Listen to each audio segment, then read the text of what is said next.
Welcome to Kiss and Chapters, where every story begins with a spark and ends with a swoon. If you love heart-fluttering romances, unexpected twists, and characters you'll root for, you're in the right place. Don't forget to like, subscribe, and hit the notification bell so I can keep bringing you more sweet, emotional, and unforgettable stories. Let's fall in love with every chapter, together. Chapter 1. A Boss Who Hates Smiles. I've been working for Julius Lee for exactly 6 months, 3 weeks and 4 days. Not that I'm counting, I am. But only because every day in this office feels like tiptoeing through a frozen tundra. My boss, Julius Lee, CEO of Lee Group and resident Ice King, doesn't just dislike people. He dislikes emotions, especially love. I discovered this on my very first week when the marketing team was discussing Valentine's Day campaigns. Julius walked by, heard the words love package, and sneezed so loudly that his assistant nearly dropped a tray of coffee. Yes, sneezed. The entire office fell silent like we just witnessed a murder, until Julius muttered a sharp, "Get that nonsense out of my building," and retreated into his glass-walled office. Since then, everyone jokes that our boss is allergic to love. Pissed Amy. My desk mate, Clara, leans over the divider, whispering like we're conspiring against national security. "You're on coffee duty today, right?" I nod, balancing 3 cups of black coffee and 1 green tea on a tray. Julius only drinks green tea, no sugar, no honey. Yeah. Pray for me if I spill. Claire grins. Don't trip or he'll ice you to death with that stare of his. I chuckle nervously because that has happened. Last month I dropped a pen in his office and he looked at me like I'd thrown it at his forehead on purpose. Taking a deep breath, I push open the frosted glass door of his office. Julius is there as always behind his sleek mahogany desk. Immaculate suit, tie perfectly in place, hair slicked back with not a strand out of order. His expression is permanently set to, "I am judging you," even when he's reading emails. "Your tea, sir," I say, placing it carefully on the coaster in front of him. He glances up at me for a split second, his dark eyes like twin spotlights, and hums in acknowledgement. Not a thank you, not even a nod. Just a hum. I've gotten used to this. Mostly. I'm about to leave when a bright chime comes from his phone. He picks it up, frowning. "Another ridiculous invitation," he mutters. "Charity gala. They want me to bring a date. Maybe it would be fun?" I offer before my brain can stop my mouth. He freezes. Slowly he lifts his gaze to me. "Fun," he repeats like the word personally offended him. My stomach plummets. "I just mean, it could be good PR. Amy." His voice is as cold as the office AC. "We don't do fun here." Before I can reply, Clara's voice suddenly echoes from outside. "Congratulations, Amy." I blink in confusion as she waves a flyer through the glass wall. "You got chosen for the employee Valentine's raffle. A free romantic dinner for 2. I want to sink into the carpet. Julius's eye twitches. And then he sneezes. Loudly. I swear for a split second the Ice King of Lee Group looks embarrassed. Chapter 2. The Unexpected Rescue. If there's one thing I've learned working for Julius Lee, it's that he doesn't attend social events willingly. He avoids any situation that even remotely smells like romance. So naturally he drags me along to the company's charity gala on Saturday night. I'm standing awkwardly in the corner of a sparkling hotel ballroom, holding a tray of champagne flutes like I'm an extra in a drama. The place is full of glittering dresses, expensive cologne, and people who know how to smile without meaning it. Meanwhile, Julius is standing like a perfectly tailored statue near the VIP table. He hasn't moved for 10 minutes, just scanning the room with his usual frosty stare. "Miss Chen," he says suddenly, making me jump. "You're fidgeting." Sorry," I mutter, gripping the tray tighter. "It's just crowded." He hums in acknowledgement but says nothing else. Typical. Just when I think the night might stay uneventful, trouble arrives in a sequin dress. "Julius." A high-pitched voice cuts through the music. A glamorous woman, dripping in diamonds, sweeps toward him. "It's been ages. I was hoping to see you here." I can practically hear the gossiping employees behind us whispering, "Oh no, it's her." The woman, some socialite I vaguely recognize from the tabloids, leans in way too close, her perfume strong enough to knock me out. Julius takes a microscopic step back, his face neutral. "Miss Zhao," he says flatly. She giggles, touching his arm. You came alone? How sad. I could be your date tonight. I swear I see it, the twitch of his nose. The subtle widening of his eyes. Oh no. He's going to sneeze. I've seen this before. Once he sneezed during a product shoot when two models were flirting, and the footage went viral internally as CEO's love allergy attack. Not tonight. Not in front of the press.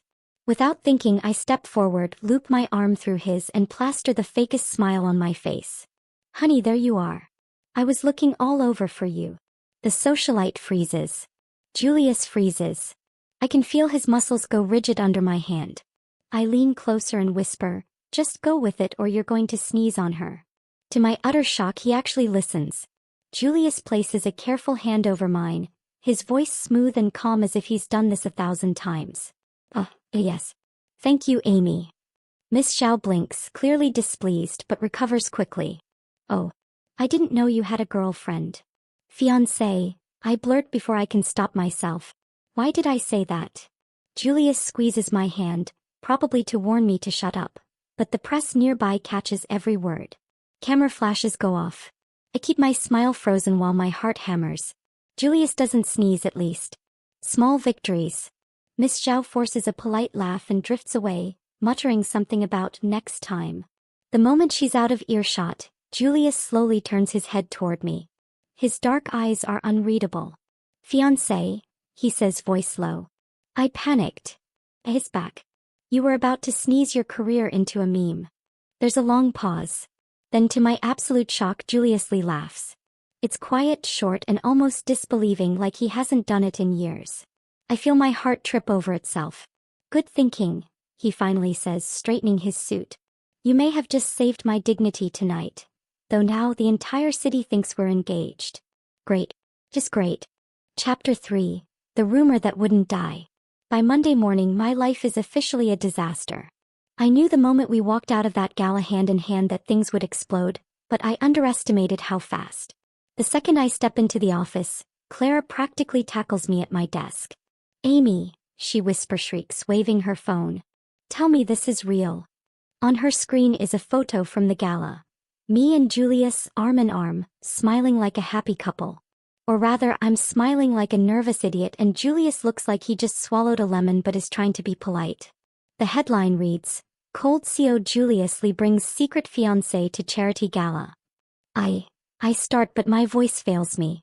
I can feel eyes on me from every direction. Suddenly the office feels like a shark tank and I'm the bleeding fish. It's not what it looks like. I try weakly but Clara just wiggles her brows. Girl, you don't have to lie to me. He's hot, rich and terrifying. Good catch. Before I can dig myself a deeper hole, Julius's office door opens. Amy. Inside, he says, his voice calm but carrying that no arguments tone. The room goes silent. Even the copier stops beeping. I step into his office and the door shuts behind me with a soft click. He's standing by the window, hands in his pockets as if posing for a billionaire magazine spread. The stories everywhere, he says without turning around. I noticed, I mumble. Damage control, he continues, will be complicated. But perhaps not entirely bad. That makes me blink. Not bad. Julius, the whole city thinks I'm your fiancé. His lips twitch, almost a smile. You're upset about that? I'm upset about being turned into a headline. He finally faces me and for a second I see something in his eyes I can't quite place. Amusement? Curiosity? Or maybe it's the faintest spark of mischief. Relax, Amy, he says smoothly. If anyone asks, you're my temporary fiancé. Until the press loses interest. My jaw drops. Temporary fiancé? Yes. It will discourage unwanted attention and prevent incidents like Saturday. You mean sneezing on society ladies, I mutter before I can stop myself. His eyes narrow. Exactly. I want to protest but then I remember the cameras, the gossip, the inevitable memes. Maybe this is damage control. Fine, I sigh, rubbing my temples. But only until the rumors die down. Agreed.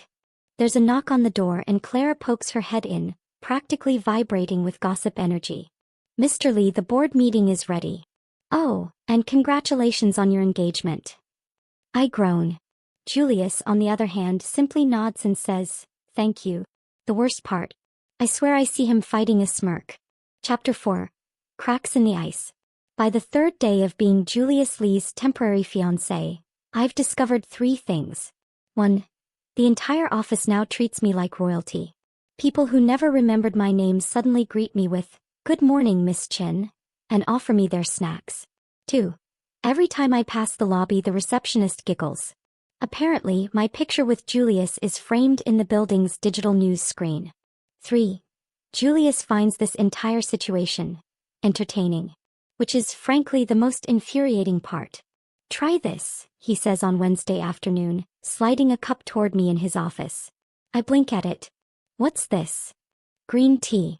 With honey." I stare. "You put honey in it?" "You're sniffling," he says matter-of-factly. "The air conditioning is too cold for you." I hesitate, then take a sip.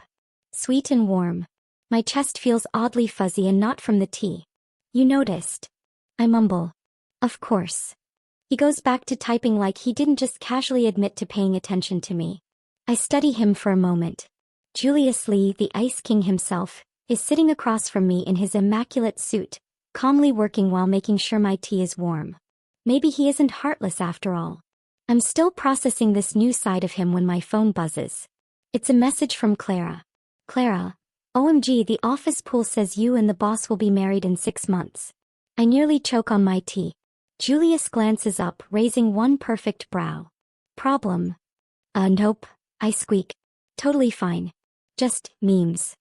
He narrows his eyes but doesn't press. Instead, he leans back in his chair, regarding me with that unreadable gaze. "You've been handling the press well," he says after a moment. "I expected you to panic."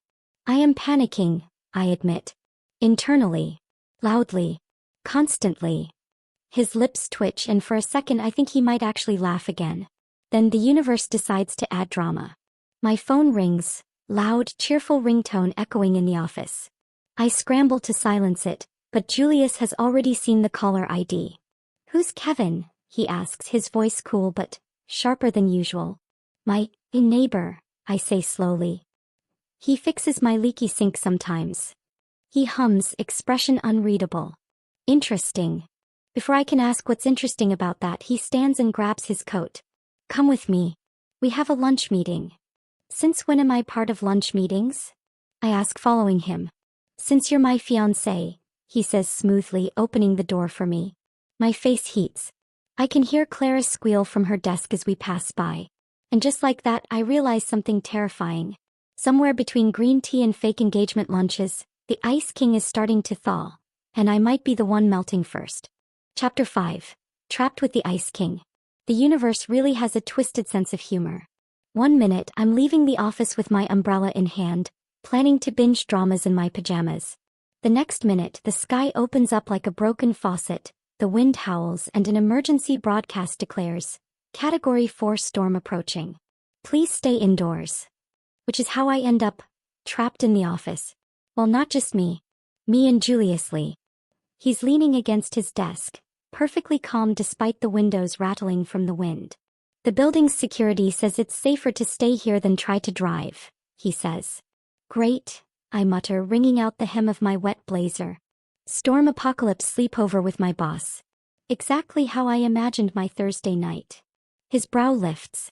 "Apocalypse. Have you seen outside? There's a flying trash can." I point to the window dramatically. He doesn't even flinch. "We have generators. You'll live." I huff and collapse onto the leather sofa in his office. My shoes squelch. My hair is a frizz disaster. Meanwhile, Julius looks like he stepped out of a magazine ad for luxury CEOs in any weather. "You're enjoying this, aren't you?" I grumble. He sips his tea. Moderately. Silence falls for a while, punctuated only by the howling wind. I scroll through my phone for updates, then finally glance at him. "Do you ever get lonely?" I blurt. He stills. His eyes meet mine, sharp and unreadable. "Why would you ask that?" I shrug, fiddling with my damp sleeve. "You're always alone. No friends, no dates, no smiles unless someone's resigning or crying." He lets out a low hum, almost amused. "You pay a lot of attention to me." I know. I mean, I notice things. I'm your secretary, it's my job. He chuckles softly. It's the kind of sound that warms the air despite the cold rain outside. Lonely, he pauses, looking at the city lights through the storm. Maybe I was. But I got used to it. People want things from me. They want my name, my money, not me. His words linger in the quiet office, and for the first time I see not the Ice King Seo but a man who's human. You know, I say softly, not everyone wants something from you. Some people might, just like you. He turns his gaze to me, something unspoken flickering in his dark eyes. Then without warning he sneezes. Bless you, I say automatically, handing him a tissue from his desk. He takes it, his lips twitching. You really are dangerous, Amy. Dangerous. I repeat, confused. You make me forget I'm supposed to be allergic to this. He gestures vaguely between us. My heart stutters, and suddenly the storm outside isn't the scariest thing in this room. Chapter 6. A jealous sneeze. By the time the storm clears the next morning, I've learned two very important things. 1. Julius Lee looks unfairly good even when he hasn't slept. 2. I am definitely in trouble. Not because of the storm or because we spent half the night talking about everything from his favorite books. He actually reads romance novels in secret. To my fear of cockroaches. But because, sometime between laughter and awkward silences, my heart started doing that stupid fluttery thing whenever he looked at me. I am doomed. The following week, the office gossip machine reaches a fever pitch. Morning, Mrs. Lee, one of the interns chirps as I walk in with coffee. I almost trip. I'm not. She giggles and runs off before I can finish. By the time I reach Julius's office, my face is already warm. He glances up from his laptop and smirks ever so slightly. Enjoying your newfound celebrity? He asks. I'm hiding from it, I mutter, handing him his green tea. Before he can respond, Clara bursts in. Amy, there's a guy waiting for you in the lobby. I blink. Who? Some cute guy in a leather jacket. Said his name's Kevin. Oh no. My neighbor. Julius freezes mid-sip. Kevin. His voice is calm. Too calm. Yeah, Clara continues, oblivious to the frost in the air. He said he's here to take Amy to lunch. I open my mouth to explain, but then I hear it. Sneeze. Loud. Sudden. Clara jumps. I wince. Julius rubs his nose with a tissue, his expression sharp. You have lunch plans? It's not a date. I stammer. He's just helping me fix my leaky faucet and said he'd treat me to noodles. Julius's jaw flexes. Interesting. Interesting. I echo, torn between amusement and panic. He stands, adjusting his suit like he's about to go into battle. Cancel. I blink. Excuse me. You're my fiancé. It would look suspicious if you're seen with another man during lunch hours. His tone is cool, but there's a subtle edge to it. My gut. My boss is jealous. Julius, you do realize this is fake, right? I whisper, even as my stomach flips at the way his eyes darken. He steps closer, leaning just slightly into my space. Fake or not, I don't like the idea of someone else taking you out. Cue the internal screaming. Chapter 7. The first crack in his walls. I cancel lunch with Kevin. Not because Julius ordered me to, okay, maybe a little, but mostly because the way he looked at me when he said, I don't like the idea of someone else taking you out, is now permanently burned into my brain. And well, it did funny things to my heart. Later that afternoon, Julius calls me into his office. He's standing by the window with his hands in his pockets, staring at the skyline like he's contemplating the fate of the universe. You didn't go to lunch, he says without turning around. I wasn't hungry. I lie because the truth sounds way too much like I like it when you're jealous. He hums, finally glancing at me. Good. I cross my arms, trying to look braver than I feel. You know, for someone who claims he's allergic to love, you're acting kind of possessive. He freezes for a beat, then lets out a quiet laugh. Soft and low, the kind that always catches me off guard. Maybe I'm allergic to everyone, except you. My brain short-circuits. What? He takes a slow step toward me. Then another. His gaze pins me in place, dark and unreadable, but this time, warmer.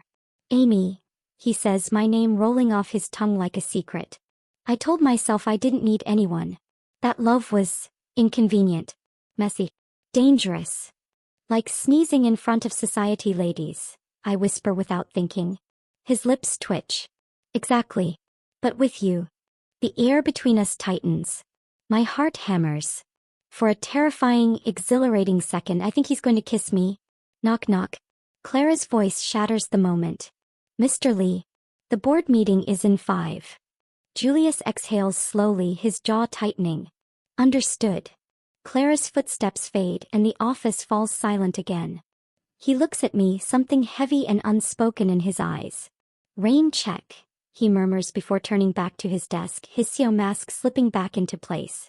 I walk out, my face on fire. Rain check. I'm doomed. Completely, hopelessly doomed. Chapter 8, The Confession. I don't know what's worse, being the fake fiancé of Julius Lee, or realizing I desperately want to be the real one. Ever since the almost kiss in his office, my heart has been in constant chaos. One moment he's the Ice King CEO, the next he's warm, soft. I keep telling myself not to fall for him. And yet here I am on a Thursday night in his penthouse holding a bowl of instant ramen while he makes tea like this is the most normal thing in the world. Eat, he says, sliding the cup toward me. I arch a brow. You cook. It's boiling water, he deadpans. Still counts, I tease, blowing on the noodles. The mighty Julius Lee, CEO of Lee Group, maker of instant ramen. He almost smiles. Almost. You're very bold tonight. Maybe I'm just hungry. He leans against the counter, watching me like he's trying to memorize every detail. My chest tightens under his gaze. Finally he speaks. Amy. I need to tell you something. I pause mid-slurp. Okay. He exhales, almost nervous. I've never seen Julius Lee nervous. I told myself this fake engagement was just for convenience. But somewhere along the way, he hesitates, then meets my eyes. I stopped pretending. My heart somersaults. You've what? I like you, he says, his voice lower, rougher. Not as my secretary. Not as my fake fiancé. I just like you. And then right on cue, sneeze. I burst into laughter, which makes him scowl, but his ears are pink. I can't believe you just confessed and sneezed at the same time. Occupational hazard, he mutters. Apparently, I'm allergic to my own feelings. I set the bowl down, my hands trembling. Julius, I like you too. He blinks as if he didn't dare hope I'd say it back. And then he closes the distance, one cautious step at a time, until he's right in front of me. Can I? He murmurs. I nod. The kiss is soft, hesitant at first, like testing the waters. Warmth blooms in my chest, chasing away every trace of the Ice King. When he pulls back, his forehead rests against mine. No sneeze. I whisper. He smiles. An honest, real smile that steals my breath. Guess I'm cured. Chapter 10, No Longer Allergic. The morning Julius decides to go public, he doesn't warn me. I find out when he strides into the office, perfectly composed in his charcoal suit, and says, boardroom. 10 minutes. Full staff. My stomach drops. What did I do? Nothing, he says calmly, handing me my usual tea. But I think it's time everyone knows the truth. I almost dropped the cup. The truth.